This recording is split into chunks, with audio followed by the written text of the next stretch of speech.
बेटा आप सब लोग घर पर होंगे, सुरक्षित होंगे। चलो लास्ट टाइम हमने देखा था कि हम पढ़ रहे थे आपका सेक्सुअल रिप्रोडक्शन, यानी हम अपने 12th बायोलॉजी का फर्स्ट चैप्टर पढ़ रहे थे। कौन सा? आपका रिप्रोडक्शन इन ऑर्गेनिज्म। ठीक है, रिप्रोडक्शन इन ऑर्गेनिज्म में हमने सबसे पहले पढ़ा लाइफ स्पैन क्या होता है। ठीक है, लाइफ स्पैन पढ़ने के बाद हमने क्या पढ़ा? हमने पढ़ा कि आपका रिप्रोडक्शन कितने प्रकार का होता है ना, पढ़ा कि दो रिप्रोडक्शन आपका कितने प्रकार का होता है, दो असेक्सुअल और सेक्सुअल। ठीक है, अब हमने पढ़ा था कि भैया में डिफरेंस भी पढ़ा था। उसके बाद हमने ये पढ़ा कि सेक्सुअल रिप्रोडक्शन और असेक्सुअल रिप्रोडक्शन में डिफरेंस क्या था। ठीक है, उसके बाद असेक्सुअल रिप्रोडक्शन इन ऑर्गेनिज्म कैसे होता है हमने पढ़ा था। मोनेरा प्रोटिस्टा में कैसे होता है, फंगाई में कैसे होता है, सिंपल एल्गी में कैसे होता है, ये सारी चीजें पढ़ी। ठीक, अब हम बात करने वाले हैं वेजिटेटिव प्रोपगेशन, यानी हम असेक्सुअल रिप्रोडक्शन इन प्लांट्स पढ़ने वाले हैं। किसके अंदर?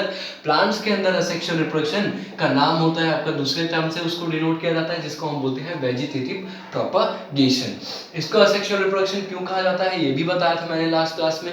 ठीक है, क्यों कहा जाता है? क्योंकि इसके अंदर जो पेरेंट्स होता है उसका जो आपका प्लांट यानी जो नया इंडिविजुअल बनता है, यानी नया जो ऑर्गेनिज्म बनता है उससे, यानी नया डॉटर प्लांट बनता है वो क्या होता है, जेनेटिक मटेरियल के कंपैरिजन में क्या होता है, एकदम सिमिलर होता है। क्या होता है? एकदम से ही सिमिलर होता है। ठीक है, ये चीजें हमने पढ़ी।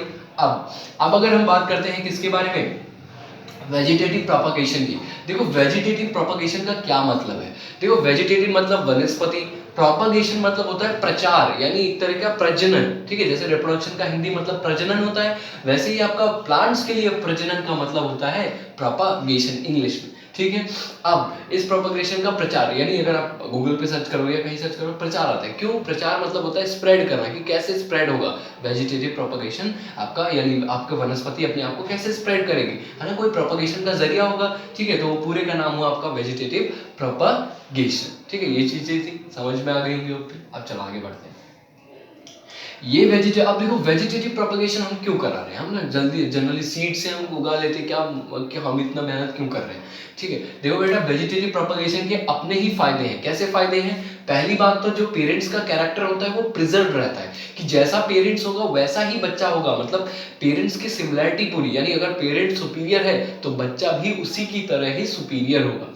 ठीक है, आगे बात करते हैं। इसमें क्या होता है, ईल्ड जो कैपेसिटी, यानी ईल्ड कैपेसिटी, यानी आप इसको बहुत ज्यादा मात्रा में बना सकते हैं। यानी बहुत ज्यादा मात्रा में अगर किसी प्लांट को आपको उगाना हो तो आप क्या करेंगे, सीड का इंतजार नहीं करेंगे, आप किसका, वेजिटेटिव प्रोपगेशन करेंगे। अब भैया बोलोगे कि सीड का, अगर मैं रोज की बात करूँ, रोज को देखते हैं, अगर आप जितने पार्ट में उसको काट दीजिए, रोज की जो टाइमिंग यानी जो स्टेम होता है उसको आप काटते जाइए और उसको लगा दीजिए कहीं, तो रोज का नया प्लांट बन जाएगा, यानी नया प्लांट तैयार हो जाएगा। ठीक है, अब देखो आपका वेजिटेटिव प्रोपगेशन, यानी हमने पहला एडवांटेज देखा कि आपका जो पेरेंट कैरेक्टर है वो क्या होता है, प्रिजर्व रहता है। दूसरा यानी सुपेरियर क्वालिटी आपकी प्रिजर्व है। दूसरा आपका हम बोले कि इसमें क्या होता है, ईल्ड वैल्यू ज्यादा होती है, यानी बहुत ज्यादा ईल्ड होता है। ठीक है, पैदावार ज्यादा होती है और वेजिटेटिव प्रोपगेशन के थ्रू। ठीक है, और अगर हम बात करते हैं कि वेजिटेटिव प्रोपगेशन क्या है, इकोनॉमिक है, और सबसे ज्यादा बात ये कि कन्वीनियंट है, यानी हर कोई कर सकता है अगर चाहे वेजिटेटिव प्रोपगेशन। ठीक है ना, ब्रायोफिल्म का अगर मुझे प्लांट लगाना है, गार्डनर को अगर ब्रायोफिल्म के प्लांट को लगाना है, वो क्या करेगा, एक ब्रायोफिल्म का प्लांट लाएगा, उसमें से लीफ तोड़कर क्या करेगा, वो हर जगह लगा देगा, जिसके कारण क्या होगा, जिसके कारण आपका ब्रायोफिल्म का पौधा हर जगह, यानी आपके गार्डन में जहां जहां उसकी नीड होगी वहां उग जाएगा। ठीक है, तो ये आपका हो गया वेजिटेटिव प्रोपगेशन का जो एडवांटेज हम बात करते हैं। ठीक है, अब अगर हम बात करते हैं डिसएडवांटेज की, तो देखो डिसएडवांटेज तो इसका यही है कि कोई नए कैरेक्टर आपके शो नहीं होते हैं, कि कोई वेरिएशंस नहीं आती हैं। ठीक है, कि कोई हमें वेरिएशन देखने को नहीं मिलती है, इसका क्या है, डिसएडवांटेज। ठीक है, आगे बढ़ते हैं। अब देखो वेजिटेटिव प्रोपगेशन आपका कितने प्रकार का होता है, दो प्रकार का होता है। कितने प्रकार का, दो। अब देखो वेजिटेटिव प्रोपगेशन का पहला प्रकार है क्या, आपका नेचुरल, यानी नेचुरल प्रोपगेशन, यानी वेजिटेटिव प्रोपगेशन का जो नेचुरली अकरिंग होता है, हम उसको यानी नेचुरली कि भैया पत्ती लाई लगा दिया, दैट इज नेचुरल। ठीक है, लेकिन अब उसी में एक आता है आर्टिफिशियल वेजिटेटिव प्रोपगेशन। ठीक है, आर्टिफिशियल वेजिटेटिव प्रोपगेशन के हमारे कुछ मेथड्स हैं, जैसे कि कटिंग, ग्राफ्टिंग और बडिंग, जिनमें से सबसे इंपॉर्टेंट आपका क्या है, ये कटिंग, सॉरी आपका ग्राफ्टिंग। क्यों ग्राफ्टिंग जरूरी है, लास्ट टाइम के जब मैंने पेपर दिया था नीट का, तो उस टाइम पे आपके मेरे क्वेश्चन पेपर में ये चीज मुझे दिखी थी। ठीक है, चलो आगे हम बात करेंगे क्या चीज दिखी थी, क्यों दिखी थी। ठीक है, चलो वहां पे हम बात करेंगे, अभी आगे बढ़ते हैं। तो अब हम बात करने वाले हैं नेचुरल की। पहले हम नेचुरल की बात कर लेते हैं। तो देखो नेचुरल में हमारे क्या होते हैं, प्लांट्स के पार्ट्स को, वेजिटेटिव प्रोपगेशन में क्या होता है कि प्लांट्स के एक पार्ट को लाकर हम कहीं जमीन में गाड़ देते हैं और जिससे एक नया प्लांट तैयार हो जाता है। अब उनके पार्ट्स क्या हो सकते हैं, वेरी कर सकते हैं ना, बहुत सारे हो सकते हैं, ठीक है। तो जैसे कि आपका रनर क्या होता है, एक तरीके का आपका क्या है, स्टेम मॉडिफिकेशन है। क्या है ये, स्टेम मॉडिफिकेशन। और जहां जहां नोड होते हैं वहां वहां पे आपका क्या होता है, एडवेंटिशियस रूट नाम का, एडवेंटिशियस बर्ड्स निकल जाते हैं और ये एक नया प्लांट के लिए रिस्पॉन्सिबल होते हैं। जैसे रनर, इसका एग्जाम्पल देखो बेटा, यहाँ पे आपको याद क्या रखना है, यहाँ पे याद रखना है आपको कि इसका एग्जाम्पल क्या है। अब भैया बोल रहे दूब क्या चीज है ना, गांव में देखते होंगे या अगर आपके यहाँ हवन ववन होती है तो वहां पे भी देखते हो, या पूजा पाठ में भी यूज होता है दूब, ठीक है, दूब नाम। इसका बायोलॉजिकल नेम होता है साइनोडॉन। क्या बोलते हैं इसको, साइनोडॉन, है ना, डॉन होता है क्योंकि हर जगह फैल जाता है ना, साइनोडॉन, इसका नाम हो गया साइनोडॉन, ठीक है। तो ये आपका दूब का बायोलॉजिकल नेम है, ठीक है इसका।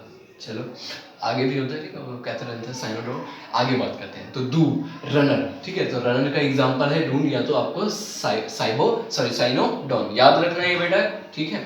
शक्कर की बात करते हैं। अब बोले भाई शक्कर क्या चीज होती है, देखो भाई शक्कर भी आपका एक तरीके का राइजोम की मॉडिफिकेशन टाइप का होता है। राइजोम का मॉडिफिकेशन हम कहते हैं शक्कर। जैसे कि आपको बनाना में देखने को मिलता है, किसके अंदर देखने को मिलता है, बनाना के अंदर आपको क्या देखने को मिलता है, शक्कर। और यही चीज यानी यही शक्कर आपका एप्पल के अंदर भी देखने को मिलता है। किसके अंदर, एप्पल, ठीक है। यहाँ पे एप्पल आईफोन की बात नहीं हो रही है, यहाँ पे एप्पल सेब की बात हो रही है, ठीक है।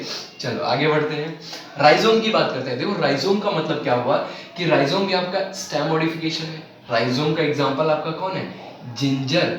अब एक और एग्जांपल है क्या, याम। अब बोलो भाई याम क्या चीज है, देखो याम क्या होता है, घुइयां जिसको बोलते हैं ना, वो भाभी जी घर पर हमारे सीरियल में घुइयां के खेत में जाता है ना वो, तो वहां पे यहाँ का याम का मतलब है जो आपका अरवी बोलते हैं। क्या बोलते हैं, अरवी, ठीक है। तो अरवी आपका क्या होता है, याम होता है, इंग्लिश वर्ड होता है। अरवी को एक और नाम से आपका, अरवी की ही एक स्पीसीज है, उसको हम बोलते हैं डाइसूरिया, ठीक है। आपको अलग चीज है लेकिन वो भी आपकी इसी कैटेगरी से बिलोंग करती है, ठीक है, डाइसूरिया करके। चलो डाइस्कोरिया एक्चुअली नाम है उसका, ठीक है। एप्पल आपका शक्कर का एग्जांपल, राइजोम का एग्जांपल जिंजर और याम है। रूट का एग्जांपल बोले तो रूट हमारा क्या होता है, रूट का हमारा स्वीट पोटैटो है ना, गंजी बोलते हैं कुछ लोग, है ना, कुछ नेटिव लैंग्वेज में गंजी बोलते हैं, कुछ लोग है ना वो क्या बोलते हैं उसको, कुछ भी बोलते हैं, चलो हम स्वीट पोटैटो बोलते हैं। चलो आगे बात करते हैं हम स्टेम की। तो स्टेम आपका रोज और ग्रेप्स, पता है रोज और ग्रेप्स, इनकी डाल आप काट के कहीं लगा दो तो आपका नया प्लांट तैयार हो जाएगा, ठीक है। ये चीज हो गई आपका। आगे बात करते हैं, आगे अगर हम बात करें बुलबिल। अब भैया बोलो ये बुलबिल क्या होता है, बल्ब शेप का, ठीक है। बुलबिल यानी बल्ब शेप का, एज एक बल्ब की तरह होता है, ठीक है। आगे एक तरह का प्लांट है जिसके अंदर बुलबिल शेप आपको देखने को मिलती है। एनसीईआरटी में आप बुलबिल देख के मुझे उसका ड्रॉ भी सेंड करना चाहिए, अगर ड्रॉ करके तो आप सेंड कर दिए, क्योंकि उसका अच्छा लगता है ना, अजीब सा डायग्राम है, ठीक है। आप भेज सकते हैं अगर चाहें तो, इच्छा हो, ठीक है। चल आगे बढ़ते हैं। ट्यूबर की बात करें तो ट्यूबर यानी आपने को ट्यूबर भी आपका किसका, स्टेम मॉडिफिकेशन होता है। कि स्टेम मॉडिफिकेशन क्या, कि जब आपका स्टेम बहुत ज्यादा एक्सेस मात्रा में फूड को स्टोर करने लगे तो दैट इज कॉल्ड एज आपका ट्यूबर। और वो ट्यूबर किसके अंदर देखने को मिलता है, हमें पोटैटो के अंदर देखने को मिलता है, ठीक है। ऑफसेट की बात करते हैं। आप देखो ऑफसेट भी आपका एक तरीके का रूट वाला पार्ट है। कौन सा पार्ट है, रूट वाला पार्ट, रूट की मॉडिफिकेशन। अब देखो ऑफसेट किसके अंदर हमें देखने को मिलता है, वाटर हाइसिंथ के अंदर। अब देखो ये प्लांट आपको ये पता है हमारे इंडियन प्लांट से नहीं बिलोंग करता है, ये आपका फॉरेन से लाया गया था कहीं से, क्योंकि इसकी ऑर्नामेंटल वैल्यू, ऑर्नामेंटल मतलब होता है कि जो देखने की, यानी ये आपका जो प्लांट था वो देखने में बहुत ही अद्भुत था, सुंदर था, इसलिए इसको बाहर से लोग ले आए और इसी ने क्या किया, टेरर ऑफ बंगाल किया। अब ये टेरर ऑफ बंगाल क्यों किया, अभी हम वहां पे आएंगे, अभी हम ये अपना टॉपिक खत्म करते हैं, ठीक है। अब बल्ब की बात करते हैं ना, बल्ब क्या आपका, अनियन आपका क्या है, बल्ब है। और आपका इसी के साथ आप गार्लिक भी डाल सकते हैं, garlic is also a bulb, ठीक है। तो यहाँ पे हम बात करें कि अनियन इज अ बल्ब, ठीक है। तो बल्ब भी आपका वो लीफ, यानी लीफ की मॉडिफिकेशन है। यहाँ पे एक और चीज आप ऐड कर सकते हैं, लीफ को ऐड कर सकते हैं। किसको ऐड कर सकते हैं, लीफ को। तो लीफ का एडिशन में आप ब्रायोफिल्म का एग्जांपल याद रखिएगा। देखो बेटा ये सारे ही एग्जांपल आपके इंपॉर्टेंट इसलिए है क्योंकि लास्ट टाइम नीट में ये पूछे गए थे, ठीक है। चलो ये यहाँ से क्वेश्चन जरूर आता है, अगर आता है इस चैप्टर में, अगर इस टॉपिक से आता है तो यही क्वेश्चन, इन्हीं में से किसी का भी एक एग्जांपल आपसे पूछेगा और आपसे बोलेगा इसके अंदर कौन सा मॉडिफिकेशन है या कौन सा आपका वेजिटेटिव पार्ट है, ठीक है। तो ये आपका हो गया नेचुरल मेथड, ठीक है। होपफुली समझ में आया हो। चल आगे बात करते हैं। अब बात करते हैं हम आर्टिफिशियल मेथड्स की, कि आर्टिफिशियल वेजिटेटिव प्रोपगेशन के कौन कौन से मेथड हैं। पहला आता है कटिंग। देखो बेटा, आपने शुगर केन देखा होगा, शुगर केन को हम क्या करते हैं, कट करके, बहुत लोग उसको बड़ा बड़ा काट के ना, बड़ा बड़ा काट काट के उसको लगा देते हैं, ठीक है। लेकिन अब इस कटिंग में क्या होता है, वो तो नेचुरल मेथड हो गया, लेकिन अब इस कटिंग के साथ साथ वो क्या करते हैं पता है, वो उसके साथ इंडोल एसिटिक एसिड या इंडोल ब्यूटारिक एसिड, ठीक है, ये दोनों एसिड्स का आपका डाल देते हैं, जिसके कारण से जो उनके जो सेल डिवीजन होती है ना, वो फास्टली होती है। और ये आपका, यही आपका क्या बोलते हैं, ऐसे इंजेक्शन लगता है ना, एक बोलते हैं कि एक दिन में सब्जी बड़ी हो, मतलब जो भी लौकी वोके होते हो एक दिन में बड़ी हो गई, तो ये सारे ऐसे ही आपके कुछ हार्मोन्स, ये आपके हार्मोन्स हैं, और इन्हीं हार्मोन्स का यूज करके आपके प्लांट्स को क्या किया जाता है, आर्टिफिशियली फास्टली ग्रो कराया जाता है, या प्लांट या फ्रूट्स को कह लो, ठीक है, उनको आर्टिफिशियली फास्टली ग्रो कराया जाता है, ठीक है। कटिंग की बात हुई तो आईएए, तो कटिंग करा, कटिंग करने के बाद उसमें आपका इंडोल एसिटिक एसिड या आईबीए आपका डालकर उसको जमीन में गाड़ते हैं, जिसके कारण से उनके अंदर एडवेंटिशियस रूट, यानी जो रूट सिस्टम जल्दी से आ जाता है, और प्लांट की सिंथेसिस क्या होने लगती है, फास्टिंग होने लगती है, ठीक है। चलो आगे बात करते हैं ग्राफ्टिंग की, ठीक है। ये ग्राफ्टिंग आपका क्या है, देखो भैया, इसी से आप क्या खा पा रहे हैं आज आप इसी ग्राफ्टिंग मेथड से, यानी इसी ग्राफ्टिंग मेथड के कारण आज आप दशहरी आम, है ना, दशहरी आम सुना होगा, सबने खाया भी होगा, इवन दशहरी मैंगो आता है ना, अभी आएगा आपका यही मई के स्टार्टिंग, सॉरी मई के एंड में, होपफुली लॉकडाउन खत्म हो जाए तो आम खाने का मौका मिलेगा। चलो, तो ग्राफ्टिंग आपका क्या होता है, ग्राफ्टिंग में क्या होता है, कुछ भी नहीं, कि एक प्लांट की पार्ट को, एक प्लांट के, मान लो मेरा एक आम का पार्ट है, ठीक है, मान लो एक आम है का पेड़ है जिसमें अच्छी क्वालिटी के मैंगो उगते हैं, और एक प्लांट है जो कि आपका डिजीज रेजिस्टेंस है, ठीक है, एक ही, मतलब ये दोनों रिलेटेड, यानी ग्राफ्टिंग जो प्रोसेस होगी वो रिलेटेड स्पीसीज में ही होगी। कैसे, देखो, अब मान लो एक मैंगो का पेड़ है जो कि आपका क्या है भैया, अच्छे क्वालिटी के मैंगोज देता है, और एक मैंगो का ट्री ऐसा है जिसका मतलब क्या बोलते हैं, जिसका जो प्लांट है वो आपका डिजीज रेजिस्टेंट है, यानी उसको, उस प्लांट को इजीली कोई डिजीज नहीं होती है, ठीक है, प्लांट्स को भी डिजीज होती है ना, वो भी जीव है। चलो आगे बात करते हैं, तो यहाँ पे उस कंडीशन में हम क्या करेंगे, हमें दोनों कैरेक्टर अगर लेना है तो हम इसको ये मेथड अपनाएंगे। कैसे, देखो क्या करेंगे, मान लो मैंने क्या किया, जो आपका डिजीज वाला था, ठीक है, यानी डिजीज रेजिस्टेंट वाले प्लांट को, उसको लिया, क्या किसको लिया, डिजीज रेजिस्टेंट वाले, यानी डिजीज रेजिस्टेंस वाले प्लांट को हमने क्या किया, लिया, मार्कर थोड़ा बंद हो गया है, रुको। तो अभी हम बात कर रहे थे किसके बारे में, ग्राफ्टिंग के बारे में, है थोड़ा मार्कर खत्म हो गया, चलो आगे बात करते हैं। हाँ देखो, यहाँ पे हम ग्राफ्टिंग की बात कर रहे थे, तो मैंने अभी बात आपको बताई कि एक मैंगो का आपका कैरेक्टरिस्टिक है कि वो अच्छी ईल्ड देता है, यानी अच्छी क्वालिटी के मैंगोज देता है, और दूसरा आपका मैंगो की क्वालिटी ये थी कि वो डिजीज रेजिस्टेंट था। उस केस में हम क्या करेंगे कि दोनों के सीड लेंगे, ठीक है, दोनों के सीड लेने के बाद हम उसको क्या करेंगे, ग्रो कराएंगे, ग्रो कराने के बाद, दोनों के सीड ग्रो कराने के बाद क्या होगा, सेम टाइम पे अब जब उनका एक दोनों प्लांट तैयार हो जाएगा तो एक का ऊपर वाला पार्ट काटेंगे, किसका ऊपर वाला पार्ट काटेंगे, जिसके अंदर आपका क्या था, जिसके अंदर मान लो आपका अच्छी क्वालिटीज के मैंगो थे, उसको हमने ऊपर वाला पार्ट लिया, और ऐसा प्लांट जिसका आपका डिजीज रेजिस्टेंट था उसका हमारा नीचे वाला पार्ट लिया, ठीक है।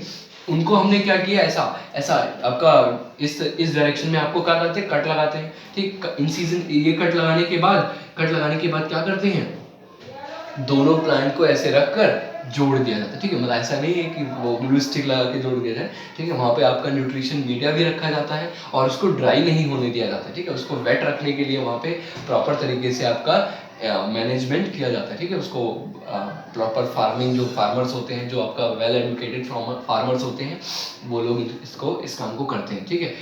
अब यहाँ पे देखो, हमें नोट करने वाली बात क्या है कि आपके ऊपर वाले पार्ट को क्या कहते हैं और नीचे वाले पार्ट को क्या कहते हैं। तो याद रखना बेटा कि स्टॉक वो चीज होती है, स्टॉक, यहाँ पे हम स्टॉक की बात करें तो ये आपका क्या हुआ, स्टॉक हुआ, क्या हुआ, स्टॉक, और ऊपर वाला क्या हुआ, शियोन, ठीक है।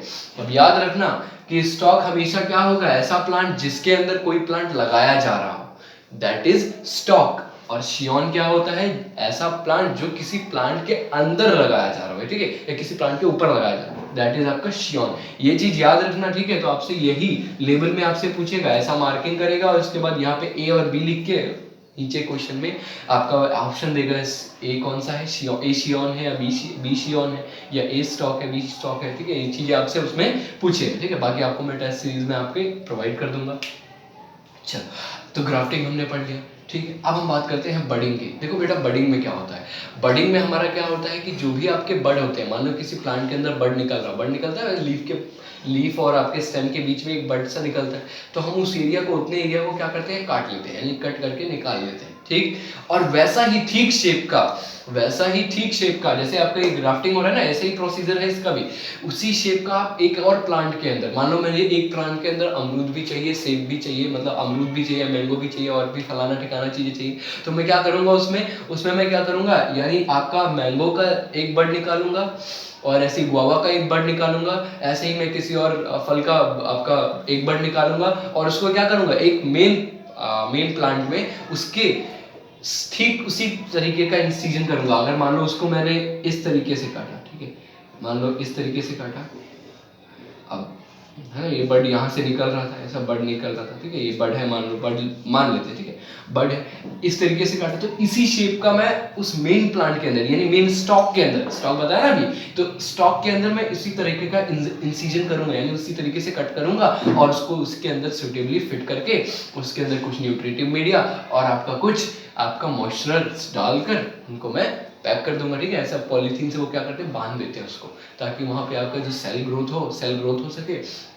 वहां पर आपका ये भी डालते हैं ताकि उसमें क्या हो सके, आपका जल्दी से जल्दी सेल ग्रोथ होके वो पार्ट आपका प्लांट से, यानी ओरिजिनल स्टॉक से आपका क्या हो जाए, बाइंड हो जाए, ठीक है। होपफुली ये चीज आपको समझ में आई होगी कि बडिंग क्या होती है और ये सब क्या होता है, ठीक है। अब यहाँ पे अगर देखने वाली बात है तो अब हम बात करने वाले हैं सेक्सुअल रिप्रोडक्शन, ठीक है। तो अब आते हैं नेक्स्ट टॉपिक पे हमारा कि सेक्सुअल रिप्रोडक्शन इन ऑर्गेनिज्म। देखो बेटा, अब हम सेक्सुअल रिप्रोडक्शन इन ऑर्गेनिज्म पढ़ने वाले हैं, तो इसका मतलब क्या है कि भैया यहाँ पर क्या होगा कि दो गैमेट्स का, यानी आपका मेल और फीमेल गैमेट्स का क्या होगा, फ्यूजन होगा और उससे एक सेल बनेगा, एक डाइप्लॉइड सेल बनेगा जिसका नाम होगा जाइगोट। क्या नाम होगा उसका, जाइगोट होगा। और वो जाइगोट क्या होगा, फर्दर एक प्रोसेस से गुजरेगा जिसको हम बोलते हैं सेल डिवीजन, ठीक है। अब वो सेल डिवीजन के बाद क्या होगा, एक एम्ब्रियो फॉर्म होगा और एम्ब्रियो के बाद जब एक ऑर्गेनिज्म फॉर्म होगा, that process is called as embryogenesis. कि एम्ब्रियो से एक ऑर्गेनिज्म बनने की प्रोसेस को हम क्या बोलते हैं, एम्ब्रियोजेनेसिस बोलते हैं, ठीक है। तो किसके अंदर हमें देखने को मिलता है, ओनली सेक्सुअल रिप्रोडक्शन के अंदर देखने को मिलता है, ठीक है। चलो आगे बात करते हैं। अभी हमने जब याद करो लाइफ स्पैन पढ़ा था, तो लाइफ स्पैन में हमने ये पढ़ा था कि आपका जो फर्स्ट, यानी आपका जो लाइफ स्पैन है वो आपकी एक लाइफ का टाइम पीरियड जो है वो सेक्सुअल रिप्रोडक्शन के बेसिस पे, यानी आपका रिप्रोडक्शन के बेसिस पे आपका क्या है, डिवाइडेड है, ठीक है। तो उसमें हमने क्या देखा था, उसमें आपकी कितनी फेजेस हमने देखी थी, आपकी 3 फेजेस थी ना, कितनी फेजेस थी, 3। एक था जुवेनाइल, एक क्या था, जुवेनाइल फेज, एक आपका क्या था, रिप्रोडक्टिव फेज, दूसरा क्या था, रिप्रोडक्टिव फेज, और तीसरा क्या था आपका सेनेसेंस, है ना। यही 3 फेजेस तो हमने देखी थी कि जुवेनाइल, या जिसको हम वेजिटेटिव फेज भी बोलते थे प्लांट्स की, ठीक है, वेजिटेटिव फेज, ठीक है, रिप्रोडक्टिव फेज, ठीक है, उसके बाद सेनेसेंस फेज। जुवेनाइल यानी ग्रोथ फेज, इसको हम बोलते हैं ग्रोथ फेज, ठीक है, जिसमें आपका ऑर्गन्स या आपके जो बॉडी पार्ट्स होते हैं वो क्या होते हैं, मैच्योरिटी में जाते हैं, यानी मैच्योरिटी तक अटेन करते हैं, और देन आपका जब मैच्योर हो जाते हैं तो वो रिप्रोडक्टिव स्टेज में, यानी रिप्रोडक्टिव फेज में एंटर करते हैं। और जब रिप्रोडक्टिव स्टेज फिनिश हो जाती है, खत्म हो जाती है, तब आपका कौन सा स्टेज आता है, सेनेसेंस स्टेज, यानी ओल्ड एज, ठीक। उसके बाद आपका एजिंग होते होते आपकी डेथ हो जाती है, ठीक है। तो ये चीज थी आपका। अब देखो इसमें क्या होता है कि तो जुवेनाइल और हमारे लिए कौन सा इंपॉर्टेंट है, हमारे लिए तो रिप्रोडक्टिव स्टेज इंपॉर्टेंट है ना। चलो आगे बात करते हैं क्योंकि हम यही पढ़ रहे हैं, तो जुवेनाइल थोड़ा डार्क कर देते हैं आगे। अब देखो सेक्सुअल रिप्रोडक्शन की अगर मैं बात करूं तो सेक्सुअल रिप्रोडक्शन के अंदर क्या क्या चीजें होती है। पहली बात तो गैमेट फॉर्मेशन होता है, ठीक है। गैमेट फॉर्मेशन फीमेल गैमेट्स और मेल गैमेट्स का क्या होता है, फिर फ्यूजन होता है। फ्यूजन होने के बाद फिर क्या बनता है, जाइगोट बनता है। तो जाइगोट बनने के बाद क्या बनता है, फिर एक इंडिविजुअल बनता है, ठीक है। तो ये सारी चीजें, सॉरी एम्ब्रियो बनता है, फिर एम्ब्रियो के बाद एक नया मतलब सर एक ऑर्गेनिज्म बनता है या एक डॉटर ऑर्गेनिज्म बनता है, ठीक है। तो ये चीजें किसके अंदर होती हैं, सेक्सुअल रिप्रोडक्शन के अंदर होती हैं। चलो आगे बात करते हैं कि आप टाइप्स ऑफ सेक्सुअल रिप्रोडक्शन, कि अगर हम सेक्सुअल रिप्रोडक्शन के टाइप्स की बात करें कि सेक्सुअल रिप्रोडक्शन कितने टाइप का होता है, तो देखो इसको हम दो तरीके से क्लासिफाई कर सकते हैं, दो तरीके से। पहला बेसिस होगा आपका कि सेक्सुअल रिप्रोडक्शन का पहला बेसिस क्या होगा, पहला बेसिस होगा कि या तो हम इसको क्या कि भैया ट्रांसफरेशन, यानी अगर on the basis of transfer of gametes के बेसिस पे करें तो आपका क्या होता है, आपका पहला हो जाएगा क्या, आपका होगा एंडोगैमी। एंडोगैमी, अब ये बोलेगा एंडोगैमी क्या है, कि इसको हम बोलते हैं सेल्फ फर्टिलाइजेशन।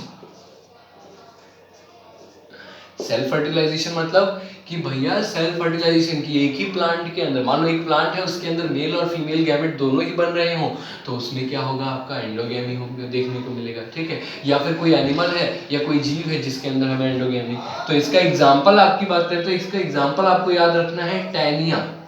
क्या, टैनिया, ठीक है, टैनिया कोलाई है ना, याद है, टेपवर्म। चलो आगे बात करते हैं एंडोगैमी। अब बात करते हैं एक्सोगैमी। एक्सोगैमी, ठीक है, तो एक्सोगैमी की बात करते हैं। तो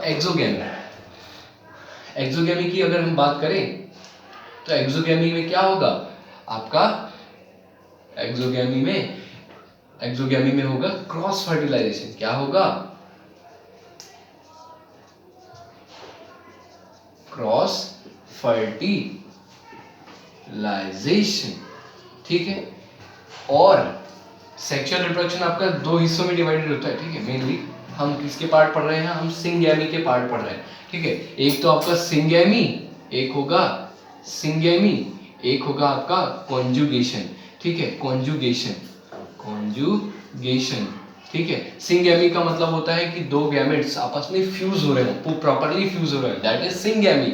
और इस सिंगैमी के आपका दो तरीके से हो सकता है, या तो आपका सेल्फ फर्टिलाइजेशन हो सकता है या तो आपका एक्सोगैमी हो सकता है। अभी हम सिंगैमी के बारे में पढ़ रहे हैं जो कि आपका रिप्रोडक्शन का फर्स्ट टाइप है, अभी सेकंड टाइप हम पढ़ेंगे। चलो, तो हमने इसको पढ़ा कि सिंगैमी आपका एंडोगैमी भी हो सकता है, एक्सोगैमी भी हो सकता है। सेल्फ फर्टिलाइजेशन जैसे कि टैनिया में देखने को मिलता है, क्रॉस फर्टिलाइजेशन तो आप एग्जांपल बहुत सारे को दे सकते हैं, ठीक है, आप ह्यूमन दे सकते हैं, ठीक है, बहुत सारी चीजें हैं आपके पास क्रॉस के लिए, बाकी सारी हैं, जबकि हमें सेल्फ फर्टिलाइजेशन बहुत ही रेयरली हमें देखने को मिलता है। चलो, ये तो हमने बात की कि आपका फ्यूजन कहाँ पे हो रहा है, किस जगह पे हो रहा है, उसके बेसिस पे, ठीक। लेकिन आपका सिंगैमी एक और बेसिस पे आपका डिवाइडेड होता है, सिंगैमी। सिंग, देखो सिंग का मतलब होता है क्या होना, मिलना, सिंग का मतलब होता है मिलना, ठीक है। और गैमी का मतलब गैमेट्स का, कि अगर गैमेट्स का मिलना क्या कहलाएगा, आपका सिंगैमी कहलाएगा, ठीक है। तो अगर हम बात करें दूसरा आपका टाइप सिंगैमी का ही टाइप, दूसरा आपका टाइप है क्या, आइसोगैमस, आइसोगैमी, ठीक है, और एन आइसोगैमी। ये हमने बात किया कि आपके गैमेट्स किस प्रकार के हैं। अब देखो कैसे, ये हमने क्लासिफाई किया on the basis of gametes, कि गैमेट्स किस प्रकार के हैं। तो आइसो मतलब याद रखना, जब भी आपका आइसो वर्ड आता है उसका मतलब होता है सिमिलर। आइसोगैमी, गैमी मतलब गैमेट्स, कि गैमेट्स अगर सिमिलर हुए तो सिमिलर गैमेट्स, जिस ऑर्गेनिज्म में सिमिलर गैमेट्स का फ्यूजन होगा, सिमिलर गैमेट्स का क्या होगा, फ्यूजन, ठीक है। अगर सिमिलर गैमेट्स का फ्यूजन होता है और जाइगोट बनता है, इसको हम बोलेंगे आइसोगैमी, ठीक है। अब एनाइसोगैमी की बात करते हैं ना, 11th में पढ़ा होगा बेटा, आइसोगैमस, इनआइसोगैमस, ऐसे क्या एनाइसोगैमस, ठीक है। और आइसोगैमस का एक और नाम होता है होमोगैमी भी कहते हैं, ठीक है, होमोगैमी, क्या बोलते हैं, होमो मतलब भी सिमिलर होता है, ठीक है। एनाइसोगैमस की बात करें, ठीक है, इसमें क्या होते हैं, डिसिमिलर गैमेट होते हैं। क्या होते हैं, डिसिमिलर गैमेट्स होते हैं। और ये डिसिमिलर गैमेट्स क्या करते हैं, आपका फर्टिलाइजेशन में पार्ट करते हैं। जैसे कि अगर इसको हम एक और नाम दे सकते हैं फिर तो क्या, हीट्रोगैमस या हीट्रोगैमी। हीट्रो मतलब क्या, डिफरेंट, ठीक है। जैसे हम पढ़ते थे ना homogeneous system, heterogeneous system, 9th में पढ़ा होगा अगर आपने मिक्सचर्स पढ़े होंगे, तो होमोजेनस मिक्सचर होता था ना, हेटेरोजेनस मिक्सचर होता था। वैसे यहाँ पे हेटेरोगैमस कि भैया पार्टिकल साइज यानी आपका गैमेट साइज क्या है, वेरी कर रहा है, यानी एक छोटा है, एक बड़ा, एक आधा है, एक टेढ़ा होगा, ऐसा चीजें होगा, ठीक। इसके एग्जाम्पल में आप ह्यूमन डाल सकते हैं, ठीक है। ह्यूमन भी आपका क्या है, हेटेरोगैमस है। लेकिन इसका एग्जाम्पल आपका क्या है, सिमिलर गैमेट्स का, कि आपकी जितनी भी प्रोटोजोन्स है, ठीक है, प्रोटोजोन्स, मोनोसिस्टिक प्रोटोजोन्स, ठीक है, वो आपके एग्जाम्पल है किसके, आपके आइसोगैमी के, ठीक है। समझ में आया, होपफुली समझ में आया। चलो आगे बढ़ते हैं, अभी थोड़ा सा आगे बढ़ते हैं। तो ये हमने बात की, अभी सिंगैमी की ही बात चल रही है, किसके, रिप्रोडक्शन के टाइप हैं दो, सिंगैमी और कंजुगेट और कंजुगेशन। और इनमें हमने पढ़ा किसके बारे में, सिंगैमी के कितने टाइप थे, दो प्रकार, और दो बेसिस पे हमने सिंगैमी को भी डिवाइड किया, एक एंडोगैमी और एक एक्सोगैमी। एंडोगैमी मतलब कि सेल्फ फर्टिलाइजेशन, और एक्सोगैमी मतलब क्रॉस फर्टिलाइजेशन, ठीक है। इसका एग्जांपल भी आप डाल दीजिए ना, कोई सा भी फ्लावर डाल दीजिए, जैसे कि आपका क्या, चलो मैंगो ही डाल देते हैं, है ना, मैंगो, वो भी आपका उसका भी फ्लावर होता है ना, पार्ट। चलो यहाँ पे एक्सोगैमी का पार्ट। उसके बाद हम बात करते हैं on the basis of gametes की, गैमेट्स का साइज कैसा है या गैमेट्स किस नेचर के हैं, उसके बेसिस पे हमने क्या आइसोगैमी और एनाइसोगैमी पे आपका डिवाइड किया, ठीक है। तो ये आपका सिंगैमी के ही पार्ट थे। अब हम बात करने वाले हैं कंजुगेट। अब ये बोलोगे ये कंजुगेट क्या नाम की चीज आ गई, तो देखो भैया हमने अभी तक ये पढ़ा कि सेक्सुअल रिप्रोडक्शन किसके अंदर होता है, सेक्सुअल रिप्रोडक्शन सिर्फ कॉम्प्लेक्स ऑर्गेनिजम्स के अंदर देखा, हमने यही देखा ना। लेकिन यहाँ पे ये चीज थोड़ी क्या हो रही है, यहाँ पे फेल हो रही है। कैसे फेल हो रही है, ये एग्जांपल बहुत ही जरूरी है, ठीक है। अभी आप पढ़ेंगे, ठीक है, बताता हूँ आपको। आगे बढ़ते हैं। तो यहाँ पे हम बात करने वाले हैं कॉन्जुगेट की, तो इसकी बात करने वाले हैं कॉन्जुगेट की बात करें तो कॉन्जुगेट में क्या होता है, कॉन्जुगेट में आपका क्या होता है कि दो सिमिलर ऑर्गेनिज्म, चल रही है ना वीडियो।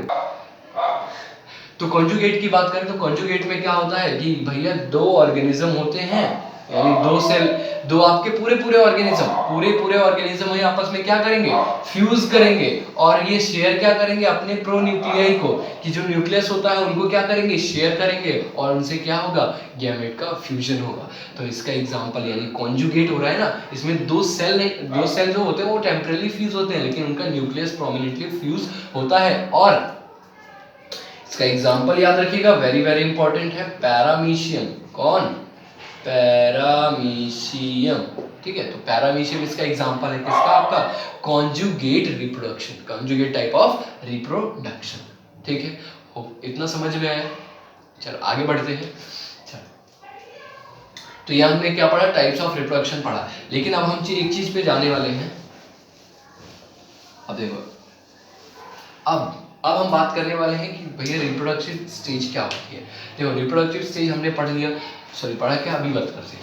देखो आपके एनसीईआरटी में एक चीज दी हुई है, पता है क्या, आपकी एनसीईआरटी में ये जो 3 फेजेस दी हुई हैं, इनको बोला गया है कि हम कुछ प्लांट्स के अंदर यानी कुछ स्पीसीज के अंदर हमें क्या होता है, ये चीजें हम देख सकते हैं और कुछ प्लांट में नहीं देख सकते। अब देखो किस में देख सकते हैं और किस में नहीं देख सकते हैं। देखो पहला अगर हम बात करते हैं तो आपका जितने भी एनुअल स्पीसीज हैं, ठीक है, एनुअल, और अगर हम बात करते हैं बाइनियल स्पीसीज, बाइनियल स्पीसीज, ठीक है, ये दोनों ही स्पीसीज क्या करती हैं, इनके अंदर हम ये स्टेजेस यानी तीनों ही फेजेस हम देख सकते हैं। क्यों, एनुअल का मतलब एक साल में आपका, एक साल की जिसकी लाइफ साइकिल हो, बाइनियल मतलब एक आपका ये तीनों ही स्टेज आपका शो करे किसमें, आपका 2 साल में, यानी 2 ईयर में अपना लाइफ साइकिल को कंप्लीट करे, तो उसको हम बाइनियल स्पीसीज बोलते हैं। तो इनके अंदर यानी एनुअल स्पीसीज और बाइनियल स्पीसीज के अंदर हम क्या होते हैं,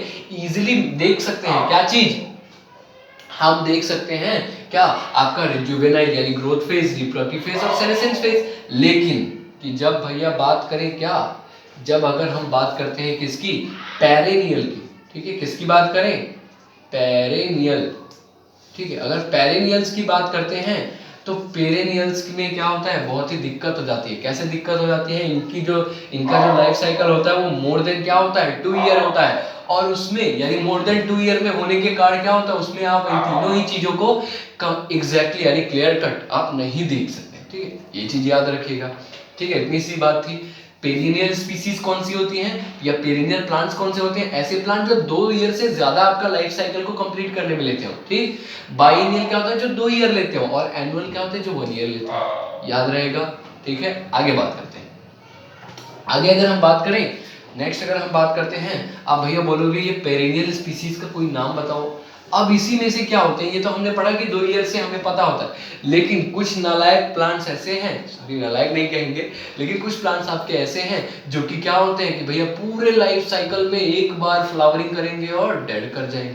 जैसे कि एग्जाम्पल अगर हम बात करें तो एग्जाम्पल में आपका आता है बैम्बू ट्री। कौन सा ट्री है ना? बैम्बू, बांस जिसको बोलते हैं। बैम्बू ट्री की बात करें, मार्कर क्यों नहीं चल रहा?